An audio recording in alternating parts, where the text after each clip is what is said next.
Good morning, Calallen. Today on CWN, we have the boys' soccer results. And BPA is hosting their regional competition. I'm Maddie. And I'm Logan. And today is Tuesday, January 9th, 2024. Please stand for the Pledge of Allegiance and the pledge to the Texas flag. The Pledge of Allegiance. I pledge allegiance to the flag of the United States of America and to the republic for which it stands, one nation under God, indivisible, with liberty and justice for all. The Texas Pledge. Under the Texas flag, I pledge allegiance to thee, Texas, one state under God, one and indivisible.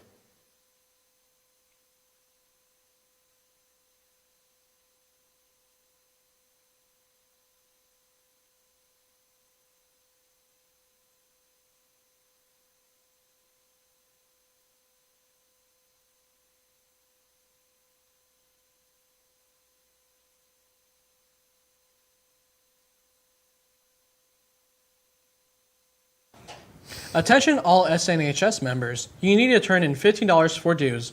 Reminder for seniors, without turning in your dues, you will not receive a cord. There will be a BPA meeting this Wednesday, January 10th in room 603 at 4:15 p.m. All members participating in the BPA Regional Leadership Conference on January 19th are required to attend.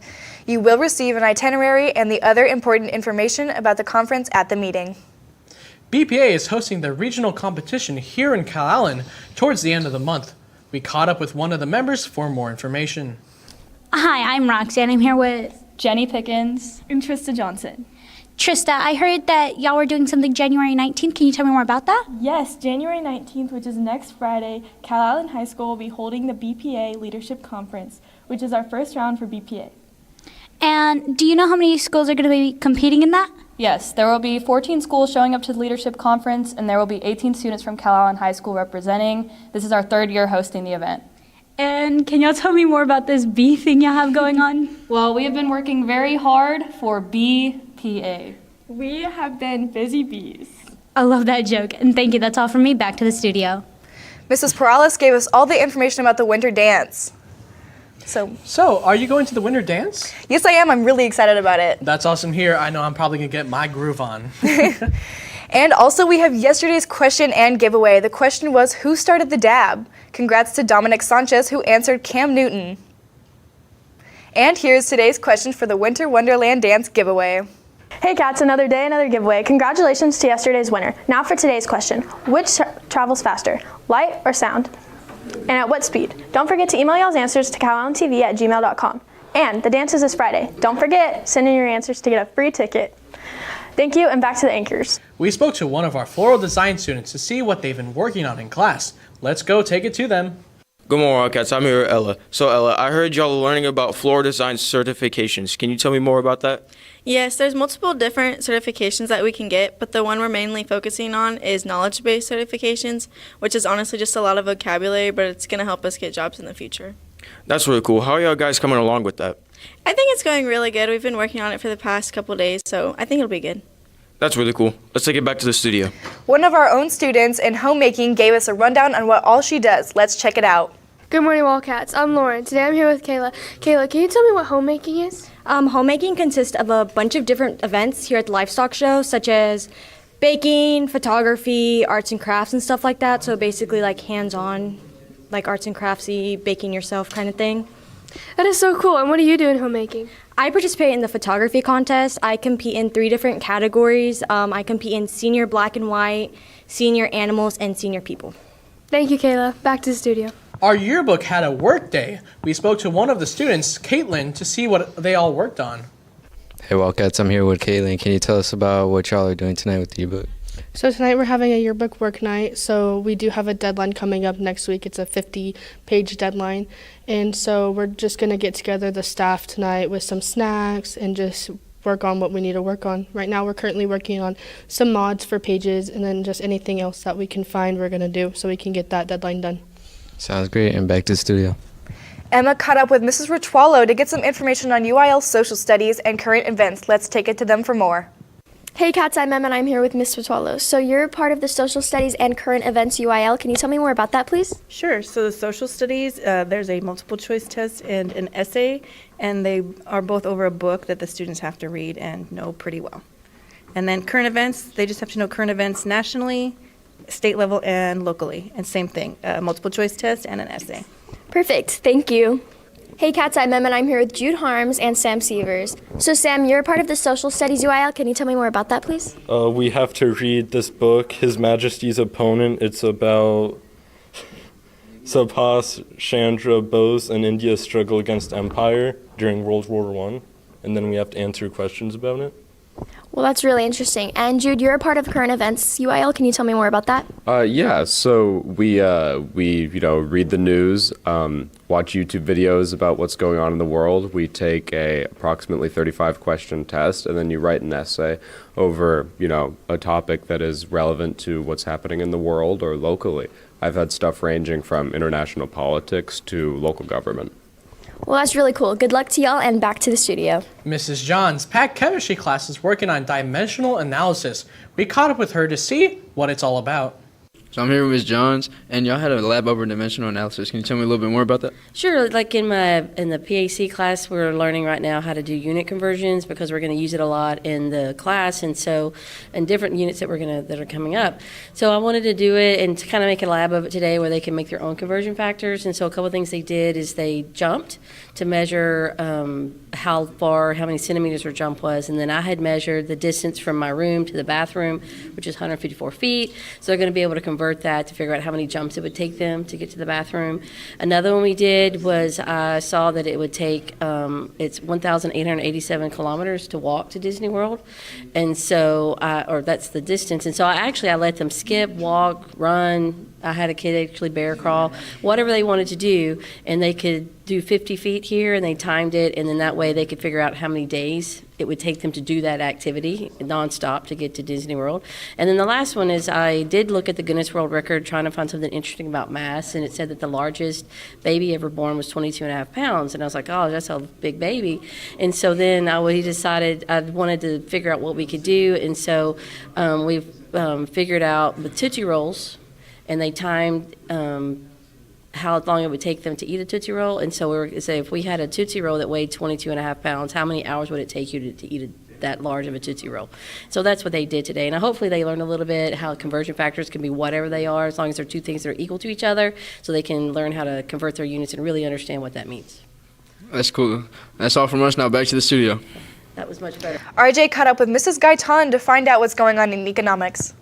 Yeah, I'm here with Ms. Gaitan. So what are we doing in economics class today? So yesterday in economics, we started talking about scarcity and how scarcity affects everybody and how it's something that everyone is affected by. So today we're doing an assignment where you guys are getting papers that talk about certain people can use certain things for a certain amount of time, and you guys have to allocate who gets to use those things and why. So it's really fun. It's just something different besides taking notes, and I hope you really enjoy it.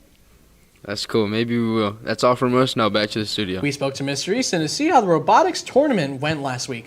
Let's go and take it to him. Hey Cats, I'm Addie and I'm here with Mr. Easton. So Mr. Easton, I heard y'all had a robotics practice this past Saturday. Can you tell me more about that? Yeah, so we decided to do our first Saturday robotics practice. A lot of times we only get like an hour and a half after school on Thursdays, which is not a huge amount of time to really work on a robot. So we spent 4 hours on Saturday this past weekend, and just really got to a lot of time to just dig deep and put a bunch of stuff on the robot, get a lot of good time for programming, and then also filling out our engineering notebooks and such to get ready for our next competition. And y'all have a competition coming up. Can you tell me what y'all are doing to prepare for that? Mm-hmm. Yeah, so we need an engineering notebook. Our next competition is what essentially amounts to our district. It's our end of season championship. So there's going to be a little bit more involved there. There's an interview process that the teams go through. The judges actually talk to the teams about the entire season, and then either if the judges like us or we score well enough, we can advance to what would essentially be our regionals. Okay, thank you. That's all from us, and back to you. Now let's send it to Callie with Wildcat Media. Thank you, anchors, and welcome back to Wildcat Media. The Calallen Yearbook Instagram page has announced that This year, each class will have their own special front cover. So if you haven't already bought your yearbook, the link is posted on Instagram at Calallen Wildcat Yearbook. Now that's all from me. Back to the anchors. Thank you, Callie. Now let's send it to Michaela with the rundown on sports after this quick break.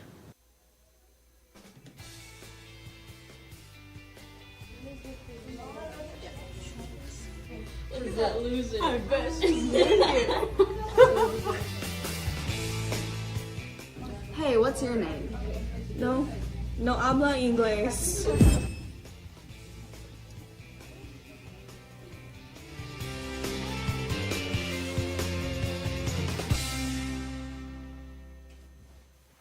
Thank you, Logan, and good morning, Wildcats. As everyone knows, our cheer team headed up to Fort Worth last week for their state competition, and we spoke to Cadence and Lola on how that went. What's up, Calallen TV? I'm Sebastian here at Cadence. Cadence, I heard about the UIL state championships for cheerleading. What positive takes can y'all get from it? We really came together as a team and pushed through. And what things do y'all need to work on? A lot of crowd involvement and more spirit. What's up, Calallen TV? I'm Sebastian here with Lola. Lola, I heard the cheerleaders went to state. How'd that go? We did okay.